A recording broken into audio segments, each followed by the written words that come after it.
Hi folks, it's Andy. Welcome to this week's Kendo Rant.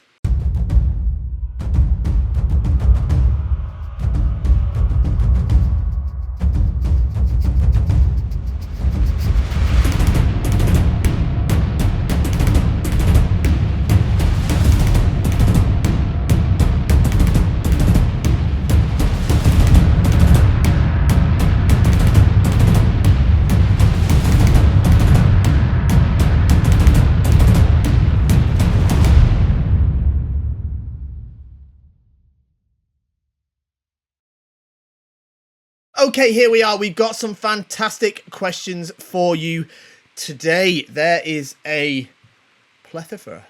Is that the word? Plethora? Yeah, I think that's the word. Of questions for you. We've got loads. Let's get to them. But before we do, don't forget to like, share, subscribe. You know, all the YouTube stuff. Most importantly, though, shop at KendoStar.com. That's my website, of course. It sells fantastic, amazing, brilliant, the best Kendo equipment in the known and unknown universe, in the entire galaxy, both near and far, far away. KendoStar.com. Now, of course, I would say that. Of course, I would say that. So, go and check our Trustpilot rating. Ask the people in your dojo. Ask everybody that does Kendo, because everybody knows that KendoStar is the best. You get amazing equipment. We get to keep the channel rolling. Everybody's a winner. KendoStar.com. Right, let's get to these questions. Right, first one. It goes without saying that all good Kendoka who watch Kendo Rant already know the difference between Kendo and Kenjutsu.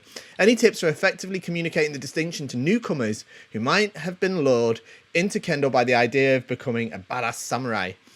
Well, not really, because at the end of the day, I don't think you need to worry about it too much. I think lots of us come to Kendo with a different impression of what it is to what it actually is, all right? And that's not a bad thing, all right? Kendo is what it is. We don't have to change it to suit people's expectations. However, what will happen is that people will come to Kendo for whatever reason that they've got, that is their own, whether that is to become a badass samurai, or I was the same when I first walked through the dojo. I thought I'd be some sort of crossover samurai Jedi type thing, and my expectations changed. I found something much more and something much more valuable to me.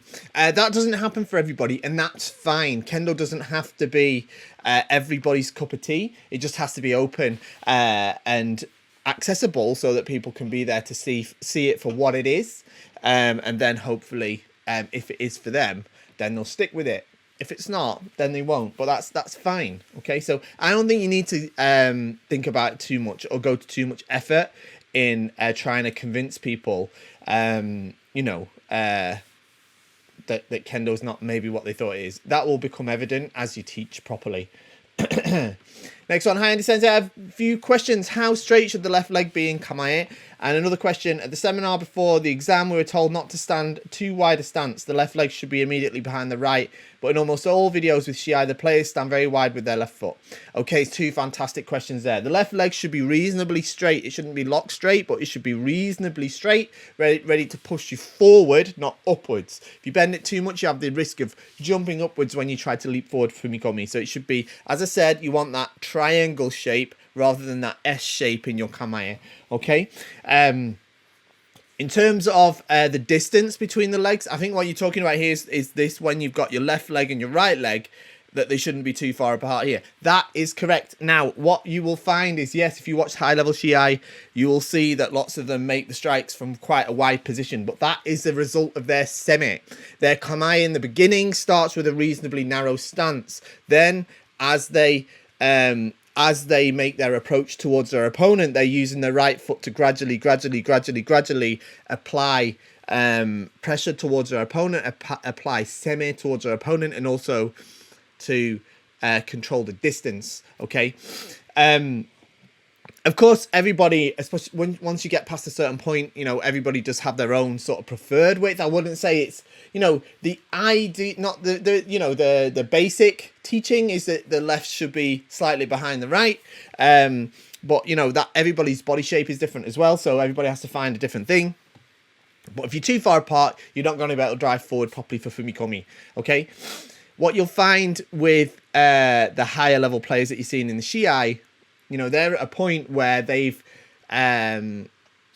developed their footwork to be able to transfer their weight properly, even though that they've managed to push out with their right leg to apply that semi and still drive effective fumikomi. That takes a while to achieve, all right? So that's one of the aspects I wouldn't focus on too much of copying from the high-level Shiai videos, and instead focus on doing the good, correct, solid fumikomi. Next one. Hi Andy, thanks for those videos, they're super helpful. I struggle with the empty semi a lot. I can see my semi working most of the time, but I can rarely make it count. It's a bit like that chap's 4th dan video here. People say they feel the pressure and they react to it, but somehow I can rarely make a good strike after that. Any tips on how to overcome this? I'm beyond on at the moment. So this is a comment that was on the feedback video that I put out last week, or earlier this week, I think it was, where people send videos to me and I sort of make a feedback video for it, and it was in response to a 4th dan exam. So what you're talking about here is that when you're trying to apply pressure on your opponent, that is to say semi being giving the opponent the, how can I say, translate into the opponent or communicating to the opponent that you are a viable threat, and if they don't respond to you, then they will in one way or another receive a strike. What you're doing is you're finding that you're struggling with empty semi, and that you can sometimes see that that's working and that your opponent is considering you a viable threat, which is good. That's the hard bit. Yeah. But then you're struggling to actually capitalize on that, right? And that's similar to what happened a bit in the video that I was feeding back to. So the key to this is tame. Okay, tame. Now this is another word that's a lot like semi. Tame is spelt like this. I'll just write it in here so that you can see. T-A-M-E. We write it in English. It's pronounced tame, not tame. Okay, you don't want your kendo to be tame. Not too tame. Tame is the it's a lot like semi. It's a word that we use that's often sort of over philosophized or over conceptualized or over overly esoteric in terms of its interpretation. Essentially, tame, put in simple terms, is the being in the sort of condition of being able to make an immediate strike. All right, you have tame if you're in that condition, right, to make an immediate strike at any moment when it's required, and to be in control of when that strike happens.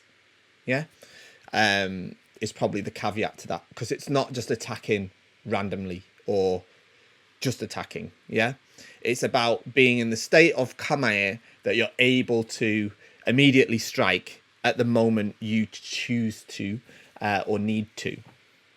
So what's happening here is because you're lacking that, and usually that comes from a build-up of sort of power or energy in your left leg, your left calf. That's where this stuff happens. That's where the magic happens in tame, really, because that's where your waza is generated from. Yeah, that's your engine, for want of a better term, right? Your shinai is the sort of wheels that's getting you in motion, yeah? But what's really driving your waza is that left leg. That's going to launch your body forward so that you shinai can make the strike. Now, if you have the good semi, but lack the tame, then you're not going to be able to make a strike when you need to. Something has to happen instead before you make the strike, and that's when you miss your opportunity. So what happens is you make that semi, and it's hard to do the good semi actually without having a good semblance of tame, but it happens, and that's what's happening here. But once you get the grip of tame, you'll find that your semi is even more effective. because suddenly you're a lot more scary. So what's happening at the minute is you're getting in there, bam, time to strikes here, okay, and then there's that split second of preparation that you have to eliminate. All right. So what it means is you have to be ready to go from here. Step in, bam, here. Okay, and now we're doing the semi. And is it working? What? Let's see if I go like this. Yes, it is. Bam. Okay. Or step in. Here we go. Okay, let's see what happens. Okay. No, he didn't do anything. Okay. Well, let's see what happens next then. Bam. Okay. Pam. This way. Yeah. This sort of ability to make these strikes immediately. You have to have some sort of semblance of a game plan as you step in as well. You don't want to fly in there randomly. Don't step in there and see what happens. Yeah, have to have a plan. Get to your cutting distance. Start to apply the semi, and then something has to happen. Yeah, and you have to be ready to seize that opportunity. And because there's a point of that's missing, that's why you're struggling a bit. Okay, that's what you're going to need to fix if you want to get through your Godan. All right. Next one. Thank you, Andy, for your video. How do we build up Tame? Is it coming from Semi? So this is another comment from the same video, and I think I just answered it, to be honest. But yeah, Tame is not coming from Semi. Semi is coming from Tame, actually, if anything. But you build it up by focusing on your left leg and ensuring that your kamae is a kamae where you can make a strike instantaneously at the moment you need to do it. Yeah. And the reason I keep stressing that, by the way, about the moment you need to do it, it's important to remember that it doesn't mean that, you must have had that feeling, like, let's say you're doing suburi, everyone's doing suburi, okay, ich, man, ni, man, or ich, ni, san, whatever, which way ever you do it, yeah. Let's say we're doing ich, man, ni, man, san, man, and then chi, man, and then the person who's counting sort of goes out of time a bit, and then you sort of feel yourself sort of locked in the rhythm and you kind of can't help yourself going. Like, that's not Tame either, right? Yeah, because you're not in control. Yeah.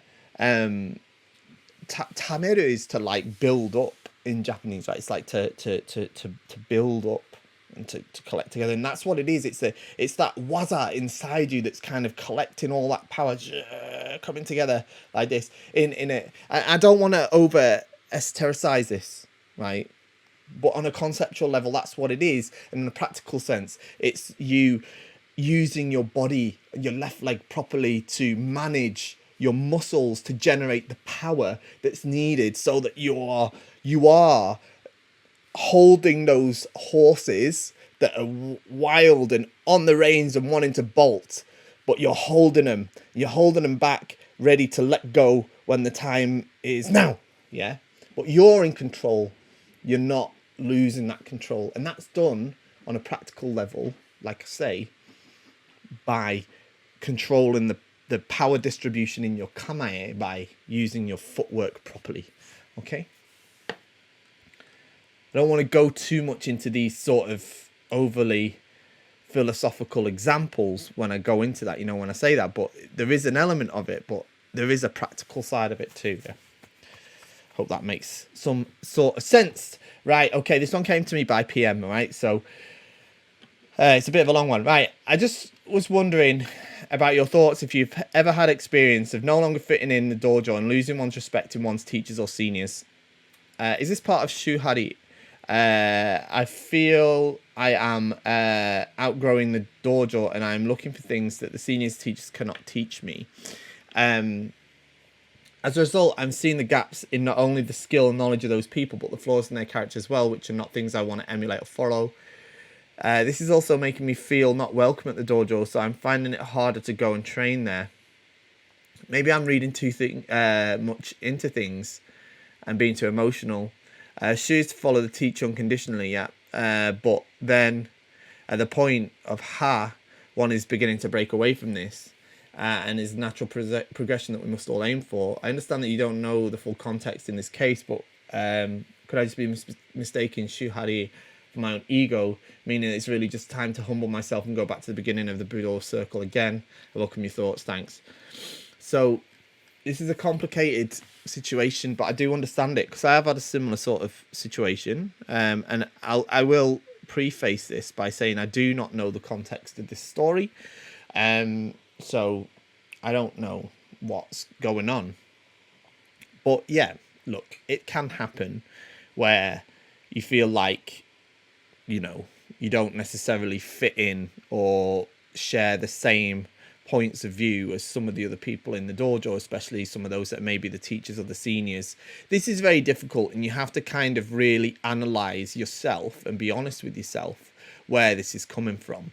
Is this coming from, you know, because it can be different things. Is this coming from you? Is it coming from them? Is it really their problem, or is it your problem? As you've mentioned, is it really that you think what they're doing is wrong, and do you think that they have some sort of malicious or, you know, ill intentions towards the way that they're giving instruction, especially towards you? Or is it that you just don't like maybe the way they teach, or maybe you don't like something they've said specifically to you? I don't know. Okay, you're gonna have to be honest with yourself about that. But the problem we have is that in the West, we do not have anything like the access to dojos or training frequency as we would like, right? It's not so easy to just quit one dojo and join another. Certainly not in most of the Kendo world outside of Japan, right? So we have to really start to think, is it the best for us?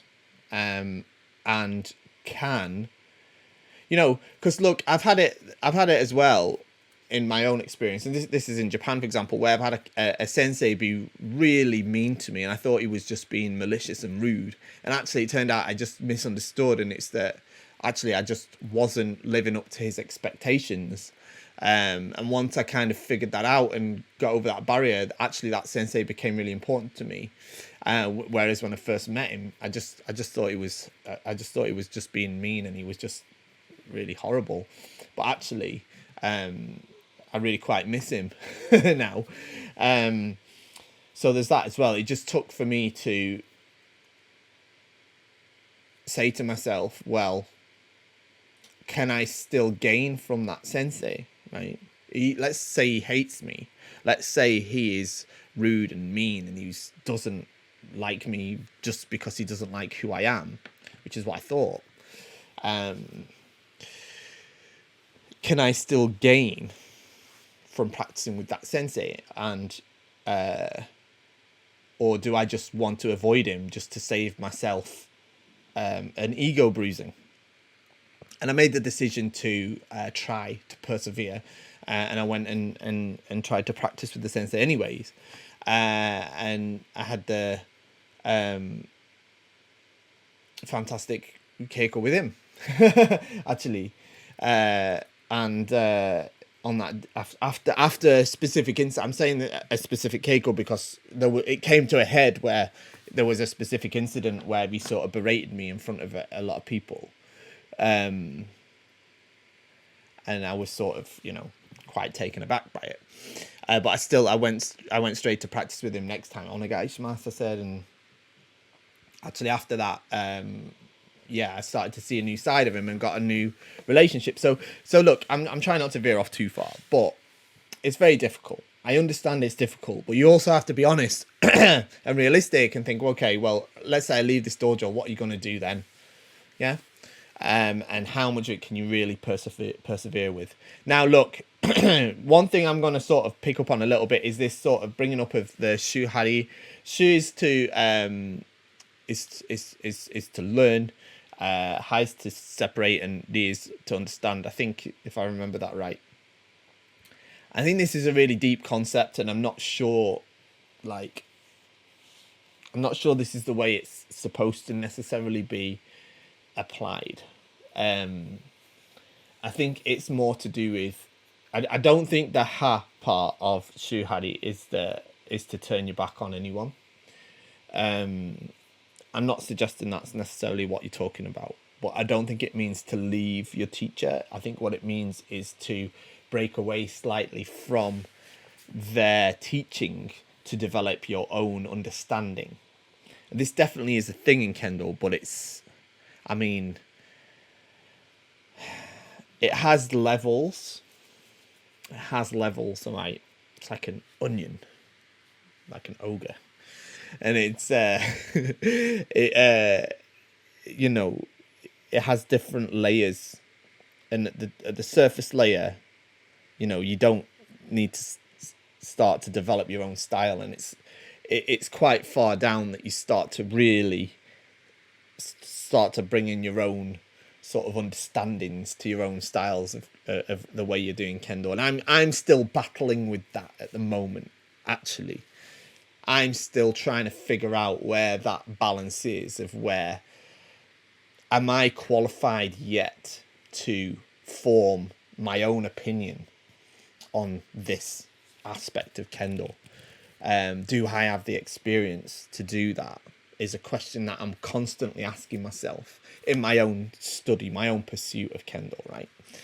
And I'm a person that particularly tries to stick as hard and fast as I can to the guidelines and teachings of the ZNKR, the Zenkennen, the All Japan Kendo Federation. So, you know, I don't know whether that's the right application of it in this case, personally. But what I'm going to say, just to wrap this up, is I think you need to think, all right, feel like you're outgrowing the dojo. I think where you're starting to say that you're seeing gaps in the skill and knowledge of the people or the flaws in their character, I think you need to kind of try not to focus too much on that, because I don't think there's a benefit to you in focusing on that. And I think what you need to do instead is, as I don't think you're probably in a situation where you can just up and go to a different dojo instead, you know, I try to look at this and think, okay, well, what can I gain from practicing here? Because nobody, you know, there's nobody that's below you in terms of, you know, that's, when I say below you, I mean there's nobody like beneath practicing with you, right?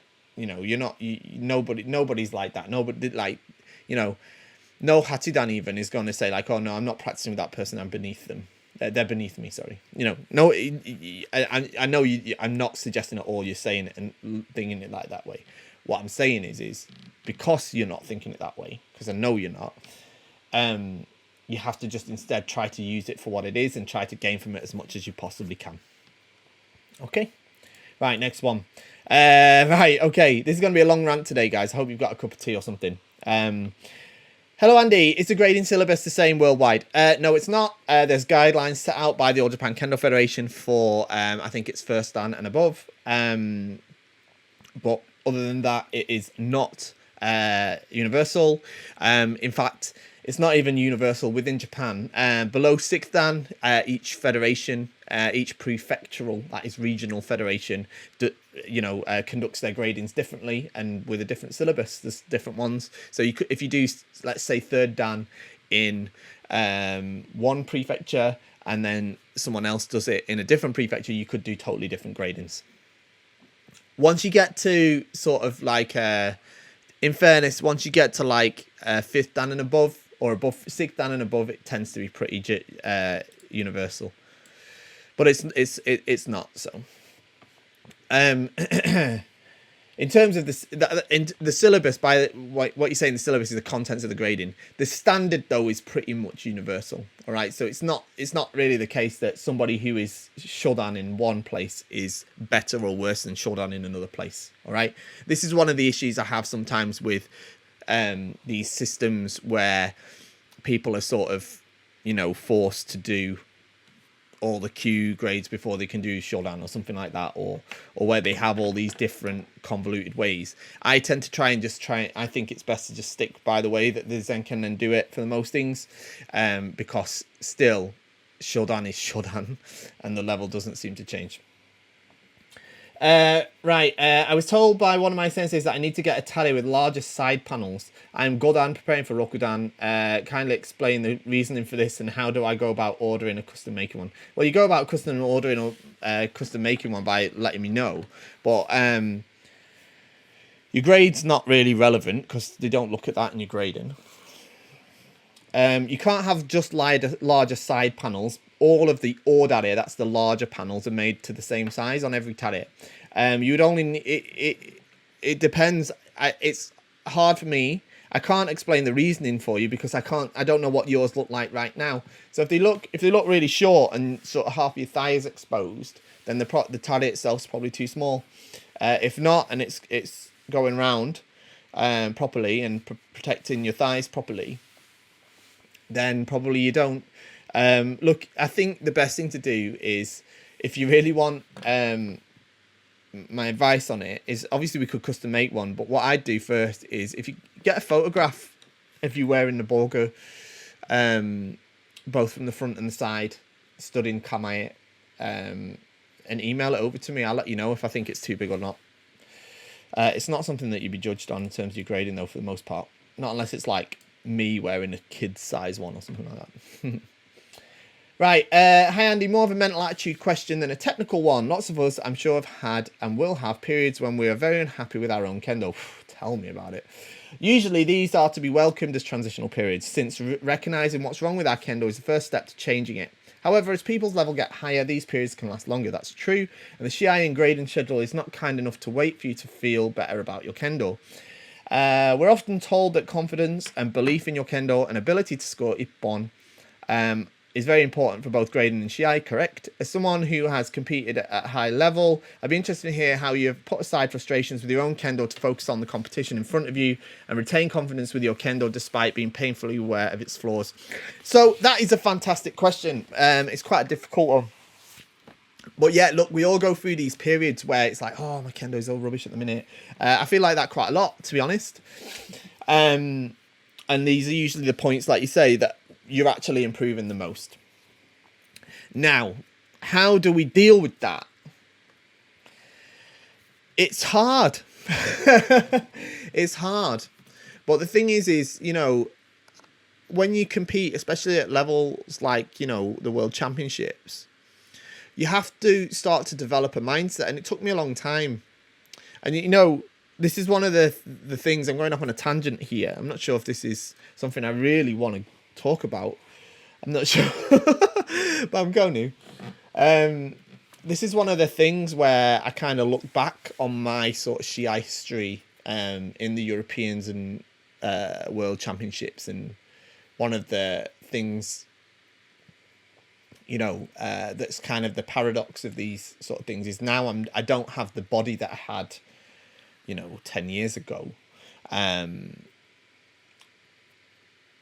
So, you know, but if I'd had the mind that I have now, in terms of my mentality towards Kendo, I'm much stronger in my mind than I was when I was competing. I was very weak-minded as a competitor in retrospect.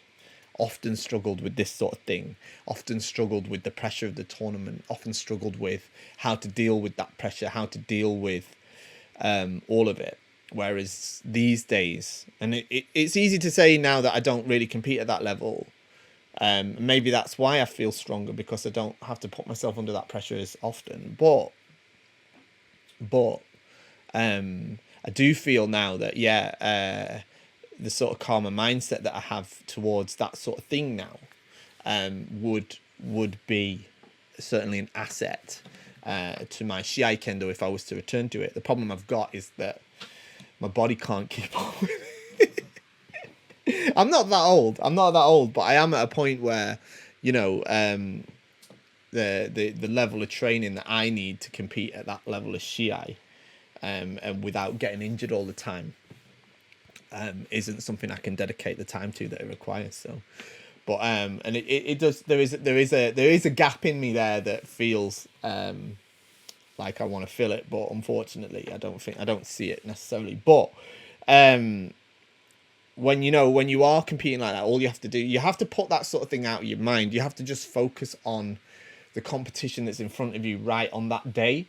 You can't be thinking about, oh, I don't like my kendo at the minute, or I'm not happy with my kendo at the minute. You have to try and put yourself away from that and try and think about what's going on right in front of your face. Right, okay, this is how I need to fight my matches today.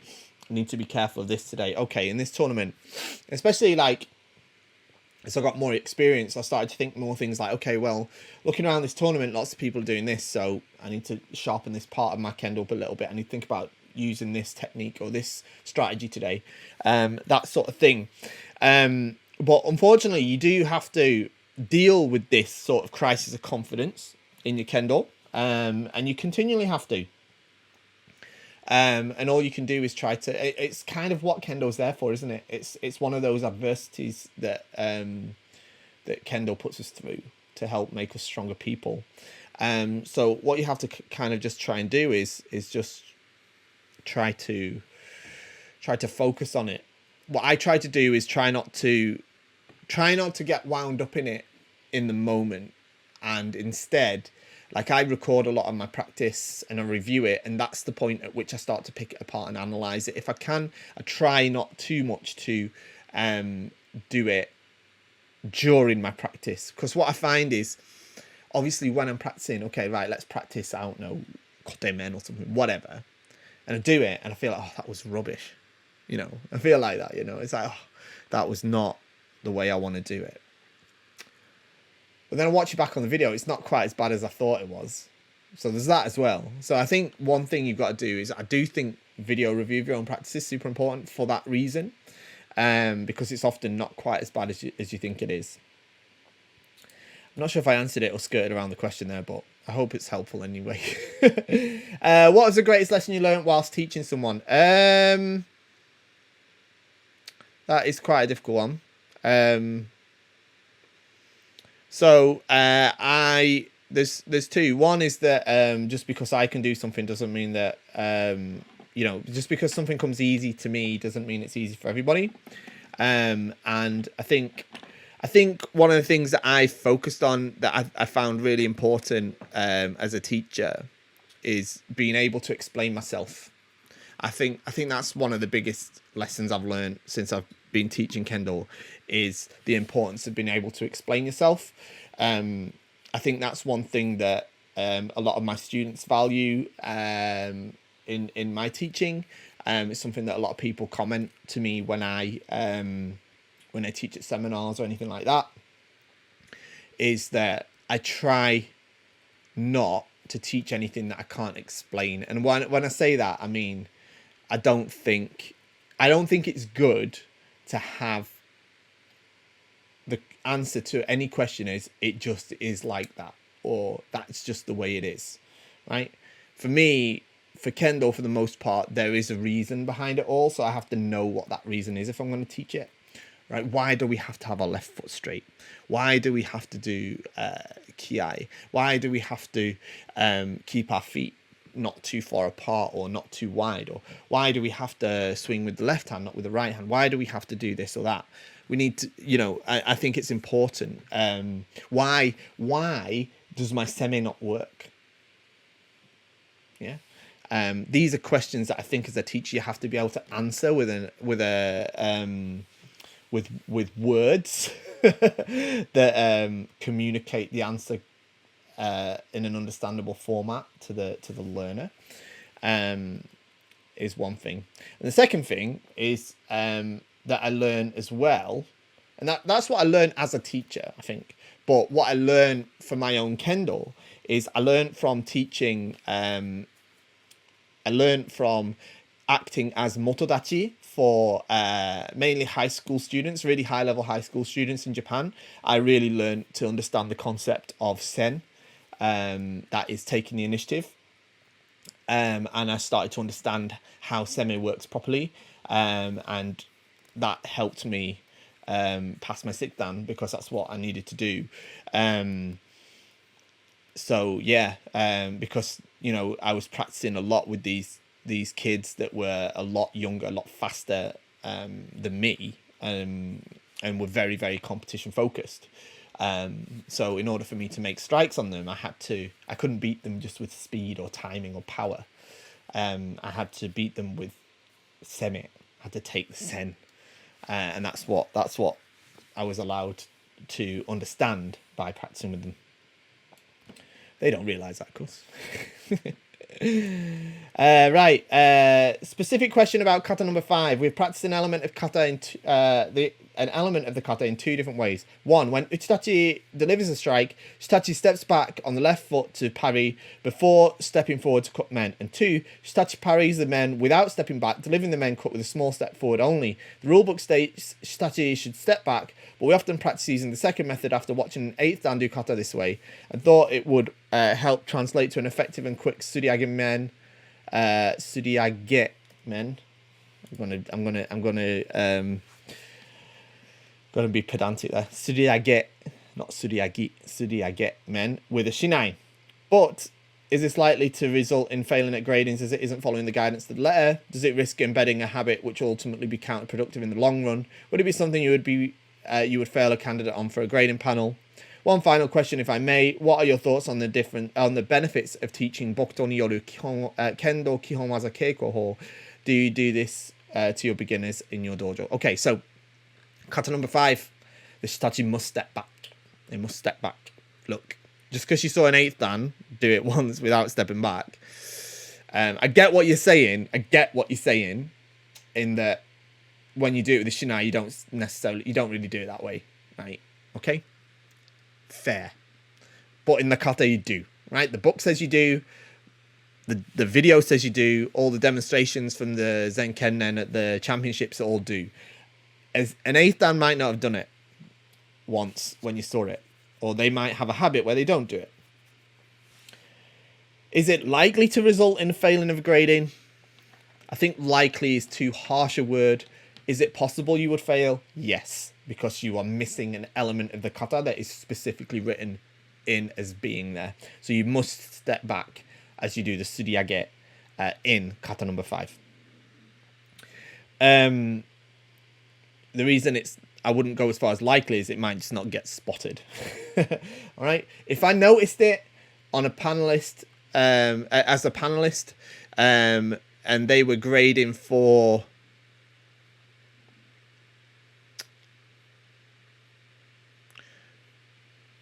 if they were grading for 3rd dan, I'd probably fail them. I'd probably let them away with it for the 2nd though. I'm pretty kind like that. One more question, if I may. Yeah, so Bokuto ni yoru Kihon Waza Keiko. Yeah, I think they are useful. I do use them to teach my beginners, or my students, I should say, because we use them before we introduce the Nihon Kendo kata. All right, because they're good for learning the reiho. They connect to Kendo a bit easier. And it was just a bit easier to introduce them than it was the Kendo kata, because the Kendo kata is so different. I even used them in my in-house grading that I did up to 2nd Q. So yeah, I do think they're useful, and I do sort of encourage them. I think they're good. I wasn't sure of them for a long time. I wasn't really that sure of them, especially because of the reason that they were introduced in Japan. But yeah, I think they're a decent set of techniques, and they're useful for getting to grips with the flow of how kata works before they have to learn the real ones. Next one. Are there any aspects in Kendo, in your view, that require a much more concerted effort to improve upon, where raw repetition and practice is insufficient? Any that stand out in particular where someone does a lot of practice but improves very slowly, not at all? Secondly, there's been some questions in the past regarding what exercises one can do to directly benefit one's Kendo, but there are any non-Kendo related activities or habits that are directly harmful and detrimental to your Kendo, apart from the obvious, such as sedentary lifestyle, of course. All right. So, yeah, almost all of Kendo requires you to be, look, this is a rod for my own back I've created here, because I have said in the past you just need to practice, but that doesn't mean just go and repeat it, right? Because actually just repetition's not enough. It's not enough for most of Kendo, to be honest. There's so many people that I've seen that just go and do loads of practice. I've seen people that practice loads, and they don't really improve that much, especially in Japan. People that go over to Japan from, from abroad, and they'll go and stay in a university, and they'll practice every day for hours, and they're no better when they get back, because all they did is they just went and just repeated. Yeah, and they got themselves tired out, and they did a lot of repetition, but they didn't really improve because they weren't really concentrating every time they were swinging the shinai. And that's what you've got to do. It's got to be a concentrated effort to improve as well, plus repetition. Yeah, you can't just repeat. It's not enough. It's just not enough. Yeah, and that the where that specifically stands out is ashisabaki, especially the left foot hikitsuke, because everybody's is too slow. Everybody's, all right, and we can only make it faster by really concentrating on it and really practicing it. In terms of what activities you can do to harm Kendo,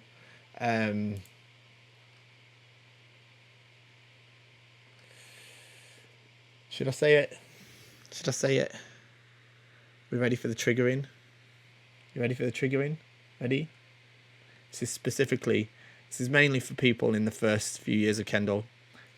I'd say specifically people below 3rd Dan in Kendo. EI.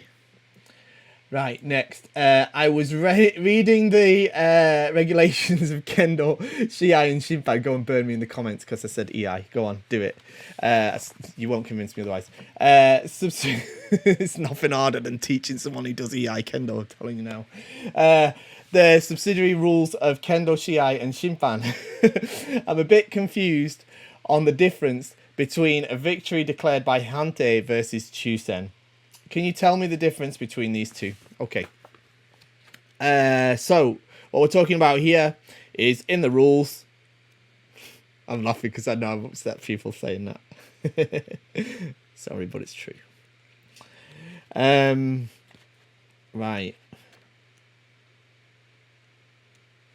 Where are we? No, that's Hantei.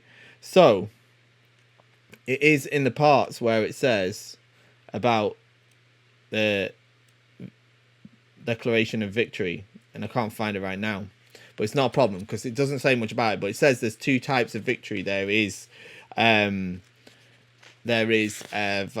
it doesn't say 2 types. Victory is decided by Sanbon Shobu usually, right? Usually by Sanbon Shobu. And then if it's not decided in Sanbon Shobu, then you can either do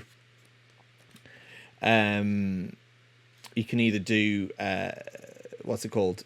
Encho with Ippon Shobu, or victory can be decided by, here it is, found it now. In case the victory has not been decided within the Shiai duration, Encho may be employed, wherein the Shiai who first scores 1 point shall be the winner. Okay, that's the usual way. All right. Otherwise, victory may be decided by Hantei or by Chusen, or the Shiai may be declared a hikiwake, which is a draw.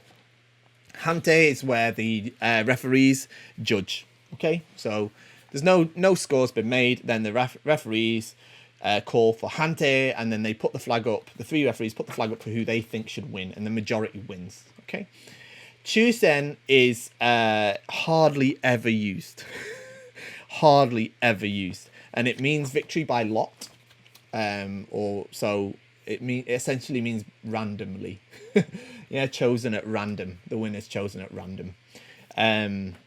I've only ever seen this used once, and it wasn't done by like drawing straws or anything like that. Instead, it was at a kids tournament in Japan. It's a massive kids tournament. They don't have time for encho or anything like that. So if it was hikiwake, what they did is they got them to stand back to back, and they did rock paper scissors, and the winner won. So yeah. It was just a kids like tournament. I don't want to say like small one because it was massive, but like they have like tournaments every weekend, and once every like 2 tournaments a weekend. So it was just once that I saw Next one, is drinking coffee before practice or before competition good for energy focus? In Olympics, I think they banned a dosage of caffeine as a drug in enhancing, I think that means, rather than enchanting. But anyway, I don't know. I'm definitely not qualified to answer that. All right. I don't think I usually drink coffee before Kendo.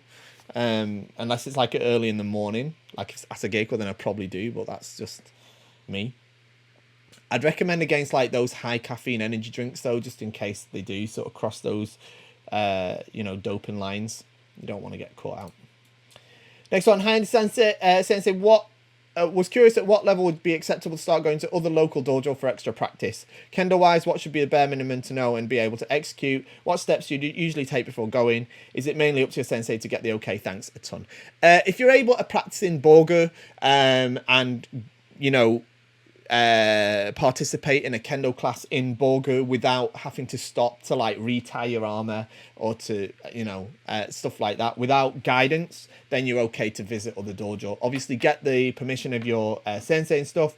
I wouldn't recommend doing it so much before you start wearing Borgu, unless it's with another dojo that's well known to your current dojo. Then your sensei is going to be comfortable with you learning from that sensei's methodology. Excuse me, I wouldn't necessarily recommend it then. Okay, last one, any tips for attending your first seminar and grading weekend? Don't be late. Relax, it's not the end of the world, whatever happens. Just enjoy, be attentive, listen, and try to enjoy in the seminar. In the seminar, expect people to have learnt Kendo differently to you. All right? So some people are going to understand things differently, do things differently. Don't get upset or thrown off. You have to learn to do Kendo with lots of different types of people. All right? When I lived in Japan, I'd go to different dojos all over the place, and things were done slightly differently everywhere. You have to adapt on the spot. And for your grading, just try to stay calm, use loud voice, use the correct Kentai no Ichi, and I'm sure you'll be fine. If it's your first one, then probably that's like for Ikkyu or something like that. So make sure you make strikes with Fumikomi and you'll pass. And that's it.